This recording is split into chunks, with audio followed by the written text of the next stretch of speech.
बड़े बड़ों को मैं गिरा देता था मार के अड्डी। कोडी कोडी कोडी कोडी कोडी कोडी कोडी कोडी। हिंदी सिनेमा जगत के एक ऐसे अभिनेता जिनका नाम सुनते ही लोगों के चेहरे पर मुस्कान छा जाती है।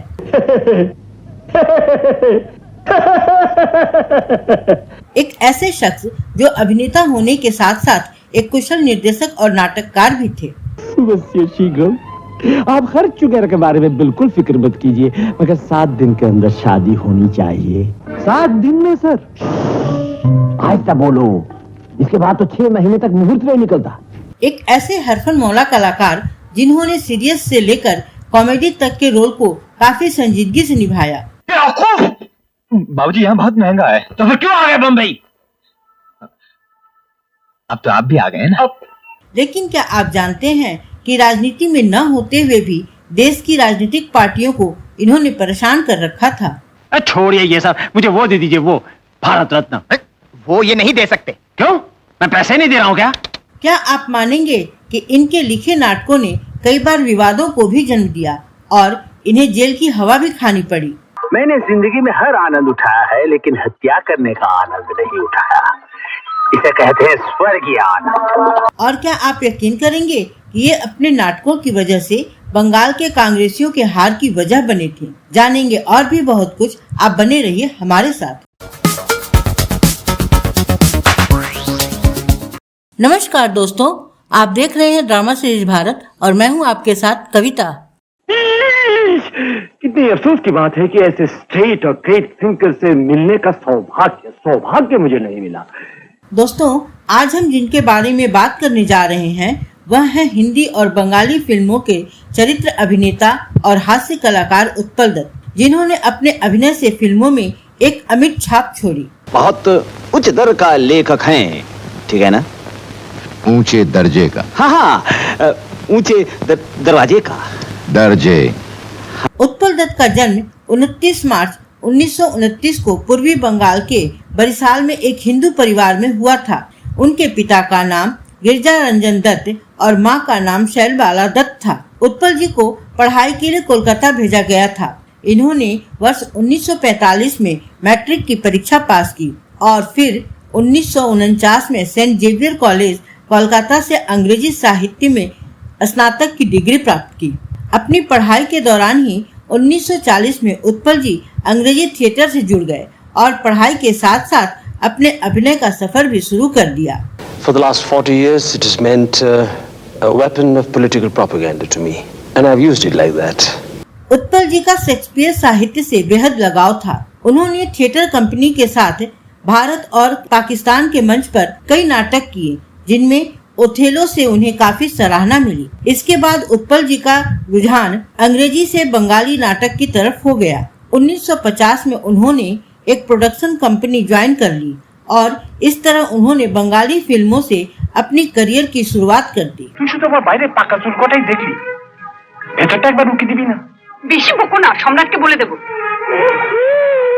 1950 में मशहूर फिल्मकार मधु बोस ने उन्हें अपनी माइकल मधुसूदन में लीड रोल दिया, जिसे काफी सराहना मिली और इस तरह उनका बंगाली फिल्मों में करियर शुरू हो गया।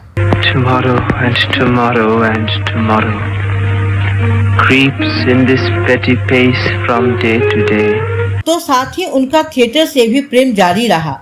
इस दौरान उन्होंने कई नाटकों का निर्देशन और लेखन भी किया। बंगाली राजनीति पर लिखे उनके नाटकों ने कई बार विवादों को भी जन्म दिया।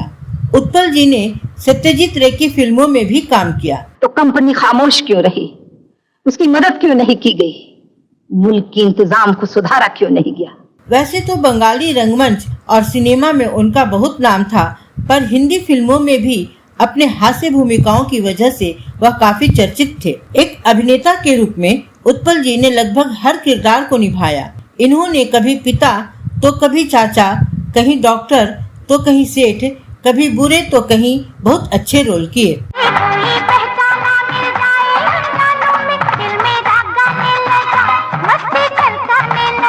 वर्ष 1989 की सुपरहिट फिल्म गोलमाल में उनका शानदार हास्य किरदार भवानी शंकर आज भी याद किया जाता है। अरे सुनती हो? ठीक है तुम नाम लेकर ये बुलाओ, मगर ये कुछ ये मत बोलो। अमिताभ बच्चन की पहली फिल्म 7 हिंदुस्तानी में वो एक हिंदुस्तानी थे। देखा जाए तो इस फिल्म में उत्पल जी ही मुख्य भूमिका में थे और अमिताभ बच्चन तथा अन्य कलाकार सहायक भूमिका निभा रहे थे। थोड़ा सारे आधा टेढ़ पर दिया ने पंजाब का फौजी जवान थोड़ी रक्षा ਲਈ ਫੰਡ ਦੇ ਸਰ ਤਰਤੀਬਾਜ਼ੀ ਲਾਉਂਦੇ ਨੇ, फिर भी ये बंटवारा हुंदा है। 70 के दशक में भारतीय समानांतर सिनेमा के नियोजित फिल्मों से रखी गई उन प्रमुख कीर्तियों में भुवन सोम भी थी और उसमें भी नायक उत्पल दत्त जी ही थे। तुम्हें मालूम है जादव घूस लेता है? क्या घूस? आप भी घूस कहते हैं? 1970 में उत्पल जी को भुवन सोम के लिए सर्वश्रेष्ठ अभिनेता के लिए राष्ट्रीय पुरस्कार से नवाजा गया था। हिंदी सिनेमा में उनको भरपूर प्रतिष्ठा और काम मिला, खासकर ऋषिकेश मुखर्जी की फिल्म गोलमाल से, जो न आर्ट फिल्म बनाते थे और न ही कमर्शियल फार्मूला पर आधारित फिल्म बनाते थे। इंस्पेक्टर नहीं हो, इंस्पेक्टर नहीं है तो जरूर कोई चोर उचक्के बदमाश दबंग होगा। अरे क्या गोलमाल फिल्म में ऋषिदा ने उत्पल जी की गंभीर छवि के विपरीत भवानी शंकर की एक ऐसी भूमिका दी जिन्हें मूंछों से अधिक लगाव था। इस फिल्म में अमोल पालेकर से लेकर दीना पाठक तक के सभी कलाकारों का हास्य अभिनय आज भी एक मिसाल है। इस फिल्म में उत्पल दा ने गंभीर का रोल करते हुए भी काफी हंसाया और उस वर्ष का बेस्ट कॉमेडियन का फिल्म फेयर अवार्ड उन्हें ही मिला। इस फिल्म में उत्पल जी के बोलने के अंदाज से उनका एक ट्रेंड बन गया था, जो कि आज भी मिमिक्री आर्टिस्ट फॉलो करते हैं। लाख रुपए की बात है। बेटा मैं तो कहता हूँ जिसके पास मूछ नहीं उसके पास मन ही नहीं है। कितने उच्च विचार है तुम्हारे पिताजी के। लाख रुपए की बात की बेटा, जिसके पास मूछ नहीं उसका तो मन ही नहीं होता बेटा। गोलमाल की तरह नरम गरम भी उनकी जोड़ी अमोल पालेकर के साथ थी और उसमें भी उन्हें श्रेष्ठ हास्य अभिनेता का फिल्म फेयर पुरस्कार मिला। ऋषि दा की ही रंग बिरंगी ने उत्पल दत्त को फिर एक बार वही अवार्ड दिलवाया। खुले रास्ते पर? Yes sir. दिन दहाड़े? हाँ जी, और ये लड़की जान बचाकर भाग रही थी। सुनिए मैं अच्छी तरह जानता हूँ तुम जैसे लफंगों को। एक ही निर्देशन में एक विभाग में 3 ट्रॉफियां जीतने का यह कारनामा विरले ही दिखाई देता है। उत्पल दत्त 20वीं सदी के प्रोग्रेसिव बंगाली थिएटर के एक महान नाटककार थे। वो अक्सर वामपंथी दलों के लिए भी क्रांतिकारी नाटक करते थे। वह एक मार्क्सवादी विचारों वाले थे। कहा जाता है कि उनके नाटकों से एक राजनीतिज्ञ होने की और देश में क्रांति लाने की भावना का अंदेशा होता था, जिस वजह से 1965 में कांग्रेस सरकार ने उन्हें जेल तक भेज दिया था। 1970 में इनके 3 नाटक दुश्वा पनीर नगरी, एबार राजरपाला और बैरिकेड पर प्रतिबंध लगाने के बावजूद लोगों की भीड़ उमड़ पड़ी थी। उत्पल दत्त ने बहुत सी बंगाली फिल्म का निर्देशन भी किया, जिनमें प्रमुख हैं मेघ, घूम भांगर गान, बैसाखी, माँ और इनकलाब आदि। হারিয়ে যেতে যেতে অজানা সংকেতে ছাড়িয়ে গেছি সেই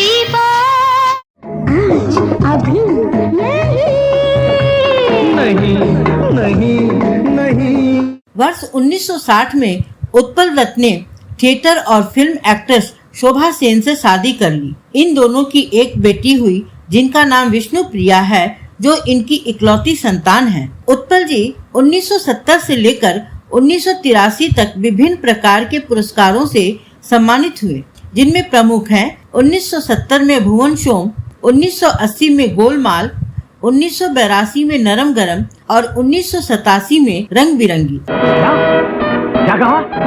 बच्चों की स्कूल की दीवार पे फिल्म के पोस्टर्स किसके हैं? कौन सी फिल्म के हैं?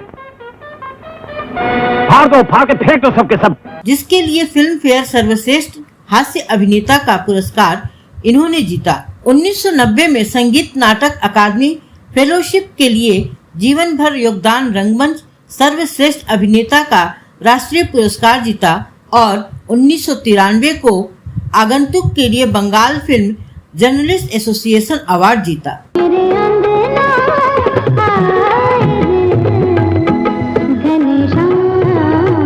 फिल्मों में कुछ किरदार ऐसे होते हैं जो अपनी अविस्मरणीय छाप छोड़ जाते हैं। उसके लिए ये जरूरी नहीं कि लीड रोल ही हो। कई बार कैरेक्टर्स भी लेजेंडरी बन जाते हैं।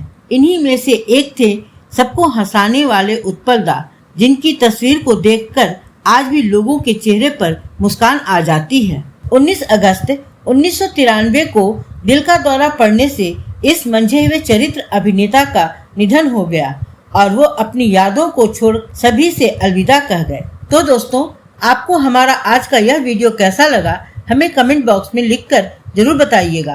अगले वीडियो में होगी फिर मुलाकात। तो दीजिए अपनी दोस्त और होस्ट कविता को इजाजत। नमस्कार।